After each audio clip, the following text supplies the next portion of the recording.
Subhanahu wa ta'ala. Ya kalau sekarang mungkin dari Bandara Madinah ya menuju Jordan atau Mesir itu kan 2 jaman kalau naik pesawat. Karena apa? Diperjalankan. Tapi kalau melaku, waduh, jombel dos kentol ini. Saya dari Malang ke sini bisa rodok-rodok cepat walaupun tadi kesasar ke gereja Advent. Itu dikarenakan ada Allah ngasih daya kepada sepeda motor yang ada mesinnya. Ternyata kita itu bisa karena ditolong oleh Allah Subhanahu wa ta'ala. Orang itu kalau sok kuat, sebagaimana dikatakan oleh para motivator, katakan aku bisa, ambil berapa mili tapi itu biasanya kuat-kuat no.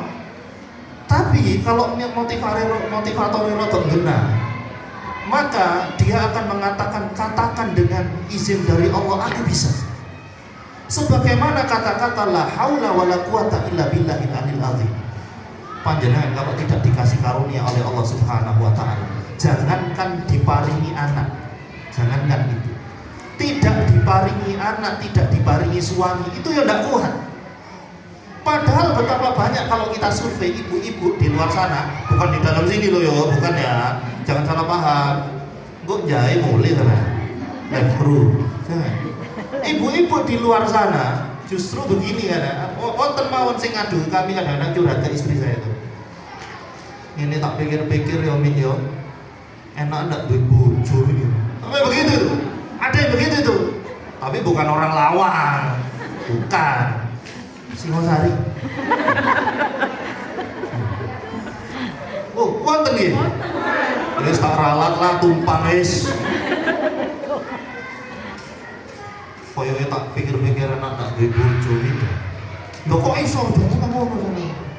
Betapa banyak jutaan jomblo yang menginginkan di posisi jenengan. Terus dia bilang, iyalah ya apa mangan hati terus. Apa sih masalahnya? Kok bisa suami panjenengan itu mangan hati? Dia bilang begini, apa mulai nyekel HP, minggu ya mancing, lo sih mending ya mancing. Jadi dibanding ada seorang yang lain diuji yang lain, ini dolanan pancing. Ada suami yang lain dolanan perempuan. Jadi ala kulihal kita semuanya itu punya ujian masing-masing.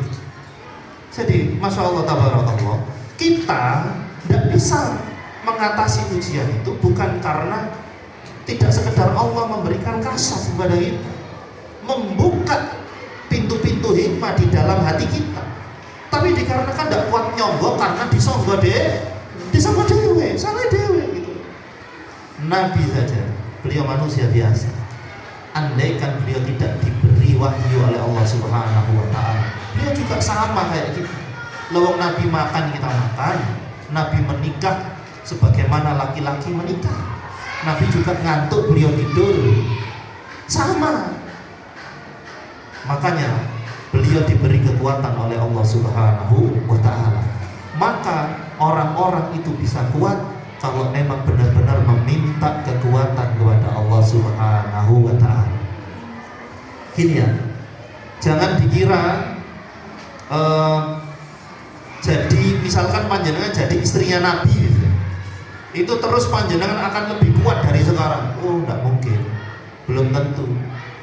Kadang-kadang kan gremeng-gremeng dewe ibu-ibu itu main gawe bojoku kok Nabi Muhammad, mosok. Andai kan panjenengan jadi istrinya Nabi Muhammad, kuat apa panjenengan 3 bulan ndak ada? Ayo jawabnya wong lawang ini. Ya pesen ngono jadi.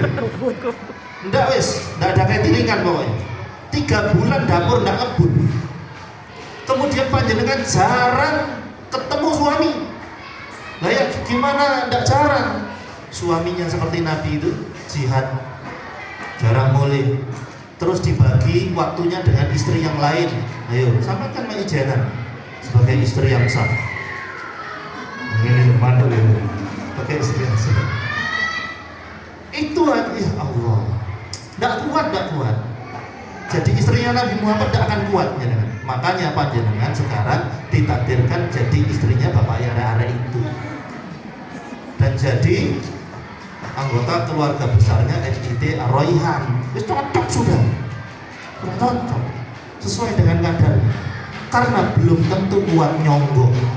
Nabi SAW itu pernah ditanya beliau, ya Rasulullah, ini ditanya oleh Bunda Aisyah, apa yang ada di dalam kehidupanmu yang paling berat? Beliau menjawab, ketika aku ditolak oleh orang-orang Mekah dan aku pergi ke Taif menghampiri Bani Thaqif berharap mendapatkan tolabun nusaf, mendapatkan pertolongan, diketok pintunya, dan mereka jawab, tidak ada nabi lain tak selain kamu Muhammad. Sakit itu. Dan ketika itu beliau dilempari batu oleh anak-anak kecil dan oleh para budak. Itu sakit. Kami saja kalau pergi ke Taif itu mesti eling itu. Andaikan saya di situ jadi Zaid Ibnu Haritha, itu mungkin tidak bisa. Itu menyakitkan luar biasa. Dan setelah itu beliau berjalan kembali ke Mekah. Pintu Mekah ditutup, pintu Taif ditutup, tidak ada harapan. Sampai beliau bersandar di sebuah batu, sambil sikunya beliau ke sebuah batu. Lawang ini sikunya Nabi ya, beda dengan sikute saya, sikute panjenengan.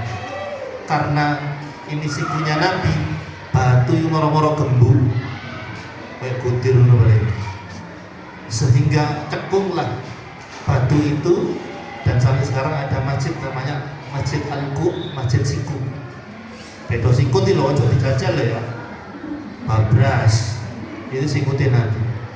Dan Masya Allah, sampai beliau mengadu kepada Allah Subhanahu wa Ta'ala, yaitu dengan mengeluh luar biasa bahwa tentang do'fa kuwati, ya Allah, aku mengeluh kepada Allahumma inni asku do'fa kuwati, ya Allah, aku mengeluh kepadamu dari hamba yang begitu lemah ini. Itu Nabi itu. Nah, pola pertolongan Allah salah satunya hadir. Ini faedah kedua. Kalau kulo panjenengan aku kalah kepada Gusti Allah, akan ditolong. Sebagaimana Nabi Yunus alaihissalam, yang dimana ketika Nabi Muhammad Bukhari gitu saja. Lah ketika Nabi Muhammad alaihissalam bertemu dengan Adas di kebun anggur itu kan ngobrolin Yunus bin Matta alaihissalam, Nabi Yunus alaihissalam. Maka Nabi Yunus itu, beliau sebagai manusia biasa meninggalkan umatnya. Apa yang Allah berikan? Allah memberikan kepada Nabi Yunus yaitu kuliah beberapa SKS, tapi ruang kelasnya adalah wetenge iwak paus. Ya, nggak tahu berapa SKS itu, tapi ruang kelasnya adalah wetenge iwak paus. Mending kita kuliah di musola NIT Ar-Raihan, bukan di wetenge iwak paus, tapi weteng kita diisi arem-arem. Masya Allah, tabarakallah. Ya, alhamdulillah. Tapi sebenarnya kalau kita lihat, masalahnya kan di dalam perut ikan. Berarti solusinya apa? Ya keluar. Solusinya keluar. Mana ada satu teks pun doanya Nabi Yunus minta keluar? Tidak ada. Tapi boleh nggak? Boleh. Boleh sekali. Ya Allah, keluarkan saya ya Allah. Bikinlah ikan paus ini melungkok ya Allah. Itu boleh loh doa kayak gitu. Tapi juga yang diupayakan beliau adalah bukan upaya akal saja. Berarti solusinya kan ya mau carane iwak paus ini melungkok. Gimana caranya kira-kira? Umpama saya di situ tak boleh ini kan mesti ono ini iwak ini. Apalagi iwak paus kan mamalia, ya. Satu-satunya ikan yang menyusui. Pernah tahu bagaimana ikan paus menyusui? Menyemprotkan air susunya, terus anaknya ikan paus hadir, nyedot. Perasaannya ono dote ono ndak ono. Mesti nih upaya akalnya adalah, oh masalahku begini, berarti aku tak boleh ini tak gelandoti no. Jadi melukok. Tapi tidak.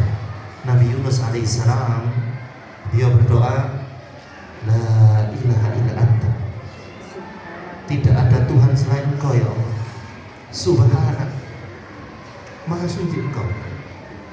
Kita ini kotor semuanya. Subhanallah, Maha Suci Engkau.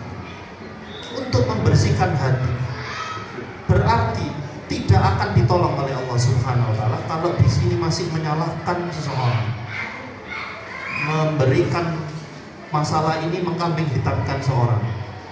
Ini gara-gara papaya isu. Umpama ya Allah saya nggak ketemu bapak ya arek ya Allah. Loh, terus mau ketemu siapa? Rano Karno. Mau jadi istrinya siapa sampean? Kalau nggak ketemu bapak ya arek itu loh. Terus kita akan menganggap bahwa sekiranya Allah itu salah gitu. Tidak sama. Subhanallah. Bersihkan hati dulu. Pasrahkan kepada Allah. Kotor hamba ini ya Allah. Hati saya ini kotor. Saya yang suudzon bahwa saya tidak sanggup. Inni kuntu minal zalimin. Ngaku Yunus telah zalim. Tapi zalimnya Nabi kayak apa sih? Tidak sama kayak zalimnya Ubay. Ngaku, ayo ngaku salah. Mentauhidkan Allah, la ilaha illa anta itu berarti bagaimana masalah uluhiyah, penghambaan, ubudiyah kita kepada Allah Subhanahu wa taala. Menuhankan Allah Subhanahu wa taala, menganggap bahwa yang Allah berikan kepada kita tidak mungkin salah. Ya oleh kurir salah dua. Mengandalkan map. Ya kayak saya tadi itu 2 kali salah. Untung saya hubungi Bunda Anissa dari Budi Bunda Anissa. Nggih matur nuwun nggih. Nah, saya pertama kok didirikan di gereja Advent, apa berubah gitu. Tak klik lagi, lah kok sama tor. Ternyata diberi tadi nyampe sini alhamdulillah. Maka kalau orang bisa salah, Allah nggak bisa. Nah sementara kalau hatinya si Roso selalu menganggap bahwa masalah kita itu dari orang lain, padahal yang mempertemukan kita dengan orang yang nikung kita itu adalah Allah. Coba gini aja deh. Saya mau belok sedikit ke rumah tangganya Nabi Ibrahim ya. Nabi Ibrahim alaihissalam, beliau adalah salah satu khalilullah, kekasihnya Allah Subhanahu wa ta'ala. Itu Nabi Ibrahim alaihissalam. Beliau punya berapa istri? 2. Yang pertama namanya Sarah. Sarah nama Sarah. Sarah itu calon Dul. Nah, Mongsuni Zainab. Bahasa Lawangi Sarah ya. Sarah. Ya. Kemudian istri keduanya namanya Hajar. Baik, yang nyarikan istri kedua siapa? Saro. Anggapannya jadi solusi agar punya anak, sehingga cerita begitu. Kemudian ketika menikah, benar punya anak, lahirlah Ismail alaihissalam. Ternyata yang dikatakan solusi gara itu tukaran. Ya, makanya wis siji ae bapak-bapak ini. Gara itu tukaran juga. Tapi lihatlah, di balik pertengkaran itu, andai kan nggak ada pertengkaran itu, nggak ada Masjidil Haram. Terus apa sih ngerawat Ka'bah? Jadi orang kalau sibuk mengkampangi taman, nggak sih gara-gara Hajar. Tapi ternyata di balik itu ada masalah, ada solusi yang luar biasa yang Allah berikan kepada kita. Terus akhirnya sampai sana ditinggal dewean, masalah enggak? Masalah. Lo pakai akal lo, mengakali nyetek bodoh. Akal ini nisbi. Tapi ketika dikatakan ini perintah Allah, baru Hajar mengimani. Baiklah. Ini diculno di lembah yang kering. Bapak diculno di lawang. Andai kan enggak ada minimarket, melijo dan lain-lain zaman dulu diculno di lawang. Lu si urip iku. Kenapa? Luru jonggol, luru godhong-godhong dikenyah. Ya ono tebu nek ono buantet krokoti. Lah ini di Mekah tandus.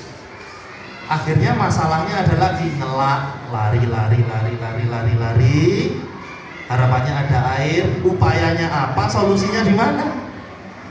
nyari airnya di mana, ternyata ketemunya di mana. Andai kan tidak ada masalah itu, maka bagaimana kita bisa bermanasik?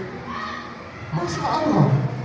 Maka seseorang kalau masih tenggelam di dalam mengkambing hitamkan seseorang, atau bahkan menyalahkan diri sendiri, belum selesai dengan diri sendiri.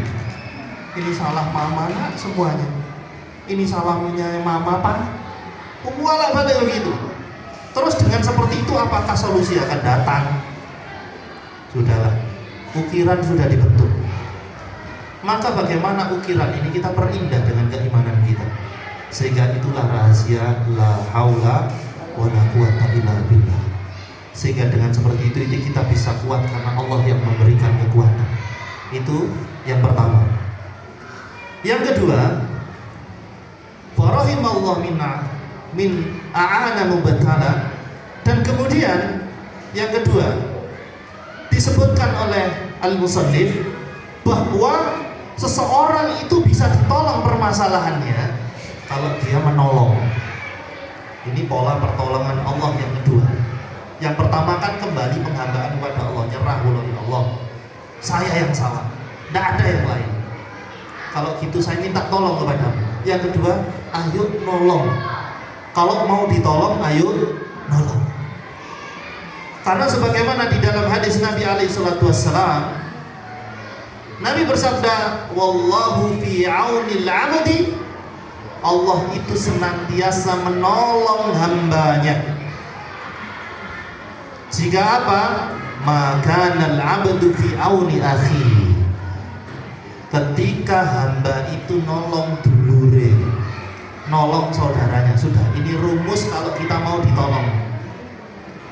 Pertolongan itu jangan seperti yang kita bayangkan. Diserahkan pertolongan itu nopo jari ini Gusti Allah.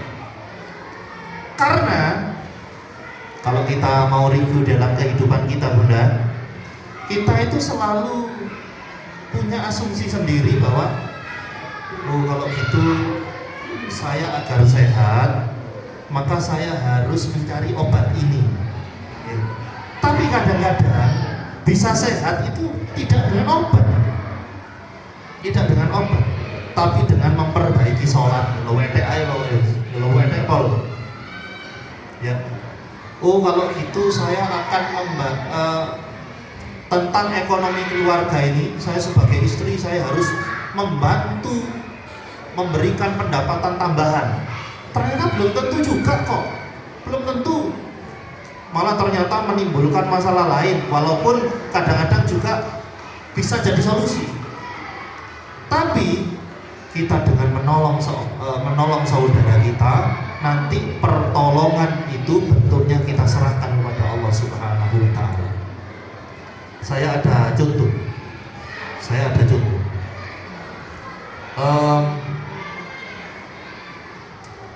Ada seseorang yang dia dikhianati oleh pasangannya. Ya. Kemudian ini seorang perempuan. Dia setelah diketahui bahwa dikonangi lah, ternyata dikhianati itu bolak-balik, si konangan semisal. Yang terakhir itu. Kalau dia hitung diurut-urut itu pengen pitu. Kemudian sampai ibu Fulan ini mengatakan, saya ini mau nelusuri lagi, hayo baru manfaatnya. Kalau panjenengan nelusuri lagi ketemu sampai ping 17, apakah gizi ini sama nambah? Terus saldo sopip ini sama nambah? Enggak juga.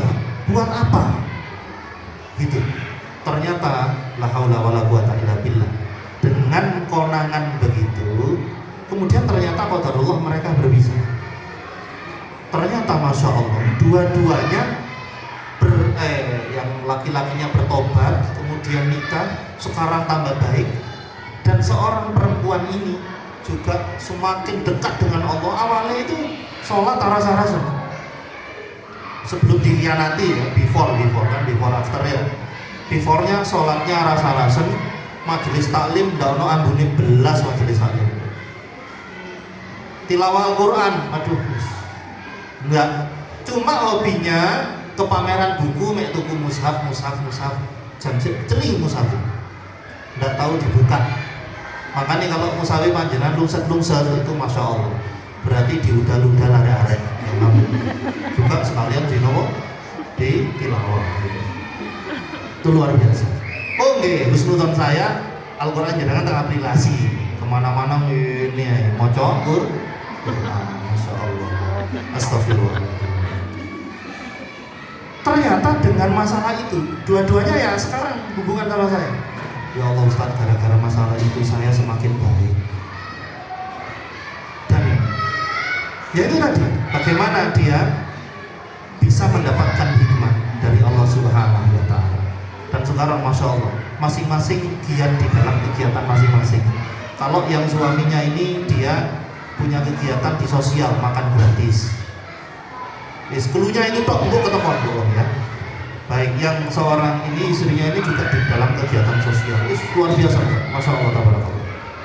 Oke, jadi kunci kedua agar kita ditolong oleh Allah, apa? Dia akan menolong saudara. Baik, kemudian yang berikutnya,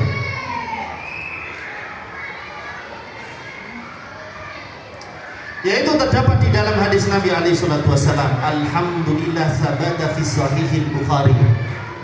Yang ketiga ini kita masuk di dalam syahrul Quran, dalam bulan Ramadan, yaitu bulan Al-Quran. Nah ini mulai masuk.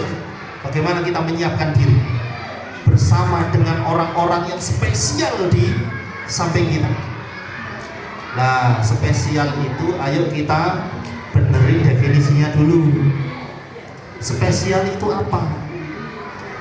Ini kalau tidak disepakati definisinya bisa macam-macam. Menurut orang yang senang nasi goreng, maka spesial itu telurnya 2. Tapi bagi orang yang suka terang bulan, itu toppingnya kacang wake kejune akeh. Tapi spesial bagi kita adalah apapun yang Allah berikan kepada kita itu berkah. Napa niku berkah? Al-barakatu zidukum fit ta'ah. Keberkahan itu semakin menambah ketaatan kepada Allah. Jaminkah kita, andaikan kita tukar nasib dengan orang lain, kita semakin dekat kepada Allah? Tentu. Sampean kadang-kadang di media sosial lihat influencer uripe kok enak banget, kan itu ada. Tasih ae larang. Sing tulisane LV padahal yo KW wae. Tasih ae Hermes. Padahal tas begitu itu aslinya yang murah, tidak lebih berharga daripada tas 2000-an yang merah misalnya. Oh iya, lah tas para influencer sing saman deloki saman lagi itu kan tidak bisa digawa nang pasar kayak wadah gubis. Tapi tas itu, tasnya panggilan yang 2000-an gawede, multifungsi menenangkan hati, sama geledak di teras tenang. Kayak wadah pot iso, kayak wadah anaknya sampean lho iso. Pokok bayi, multifungsi, masya Allah. Dan ternyata dengan melihat influencer, uripe kok enak itu ya mek flexing bu. Tahu influencer apa? Ya orang yang influenza itu. Soalnya dia kan lari. Sing diupload nge-gym, terus minum susu high kalsium, terus sampai ndelok ini ambil mangan menjes. Kemudian mereka pakai mobil mewah, ya Ferrari. Terus akhirnya andaikan punya Ferrari tidak cocok dilawan. Kenapa? Polisi tidurnya dur gak dengklik, gak cocok. Itu loh.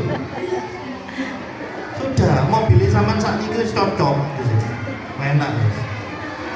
Mendayon duwe ngene duwe cocok pajaknya larang. Kecuali panjenengan beli di Saudi, beli di Qatar, itu nggak ada pajak. Ini pajaknya lengkap.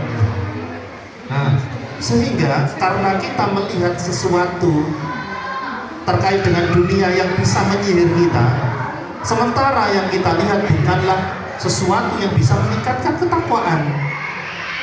Belum tentu kita bisa meningkat ketakwaannya kalau andaikan kita memiliki sesuatu yang kita inginkan sebagaimana yang mereka miliki. Kalau dengan sekarang kita bisa bertakwa, kita bisa kumpul rutin ngaji, kita bisa banyak zikirnya. Ya ini alhamdulillah. Ini adalah takdir terbaik dari Allah Subhanahu wa taala. Baik. Maka di poin ini, poin ketiga ini, ada orang-orang itu yang menganggap bahwa masalahnya semakin berat dan bahkan mengatakan bahwa masalahnya tidak ada solusinya. Maka izinkan bagaimana hadis ini dinukil, yaitu sabata fi sahihil Bukhari, yaitu terdapat di dalam Sahih Al-Bukhari min hadis Abi Hurairah radhiyallahu anhu. Hadis ini dari Abu Hurairah radhiyallahu anhu anin Nabi sallallahu alaihi wasallam annahu qala, bahwa Nabi sallallahu alaihi wasallam beliau bersabda, ma anzalallahu da'an wa illa anzalallahu shifaan. Tidaklah Allah Subhanahu wa taala menurunkan da'an, penyakit, kecuali juga Allah juga menurunkan, kalau di sini bukan obat, kesembuhan, syifa. Ya. Karena dawa sama syifa itu benten. Dawa itu obat, tapi belum tentu cocok. Gini. Ada namanya geliben. Itu obat apa yuk? Geliben obat apa? Kencing manis. Kok tahu saya? Iya, geliben. Itu kan obat. Kira-kira kalau geliben itu tak deno satu-satu cocok loh. Nggak cocok karena apa? Panjenengan asam urat. Ya, kelihatannya asam urat, balik-balik pijat-pijat. Nggak apa-apa, semoga masuk surga lewat jalur asam urat. Barakallahu. Amin. Nah, maka dari itu sifat itu kesembuhan, sementara asyifa itu adalah Al-Quran. Nah, kita mulai masuk. Baik, kemudian dinukil juga wa fi sahihil Muslim dari Al-Bukhari, kemudian dinukil miliknya Imam Muslim min hadis Jabir bin Abdullah. Hadis ini dari Jabir bin Abdullah qala, dia mengatakan qala Rasulullah sallallahu alaihi wasallam, yaitu Rasulullah SAW dia bersabda, likulli da'in dawa. Ini teks yang berbeda. Setiap penyakit ada obat. Kalau tadi teksnya adalah anzala, berarti yang nurunkan penyakit, yang nurunkan masalah itu Allah, yaitu ma'anzalallah. Tidaklah Allah menurunkan. Berarti permasalahan-permasalahan kita semuanya, penyakit semuanya Allah turunkan. Allah turunkan dari langit. Ya. Menjalarani gara-gara ini, gara-gara itu, gara-gara kebanyakan es, gara-gara makan rambutan sak kresek akhirnya gula darah naik, gara-gara itu. Tapi semua Allah turunkan. Berarti masalahnya juga kita Allah turunkan, solusinya juga Allah turunkan juga bersamaan. Terus yang demikian ini, setiap penyakit, setiap masalah ada solusi, ada obat. Nah, kemudian kenapa kok ada masalah yang belum ketemu solusinya? Dijawab dalam hadis ini, fa idza usiba dawa'udda baro'a bi'idznillah azza wa jalla. Kalau sudah penyakit, kalau sudah permasalahan ketemu dengan obatnya, dengan solusinya, maka akan sembuh dengan izin Allah Subhanahu wa taala. Berarti begini, kalau digabungkan dua hadis itu, ya, Allah turunkan permasalahan kula panjenengan, maka Allah juga sudah nurunkan masalahnya. Mencantumkan apa? Solusinya. Kenapa kok belum ketemu? Kenapa kok belum terselesaikan? Belum ketemu. Di hadis lain dibahas, yaitu hadis di dalam Musnad Imam Ahmad. Alimahu man alimahu. Bagi yang tahu, bagi yang Allah kasih tahu, dia tahu. Oh, berarti permasalahannya belum tahu. Dia harus nyari tahu. Jahilahu man jahilah. Dia akan jahil terhadap permasalahan itu solusinya apa kalau dia tidak belajar. Kalau jahil, ya dia tetap akan tidak tahu. Maka Masya Allah tabarakallah, orang yang punya permasalahan, contohnya permasalahan bisnis, kok omset turun terus,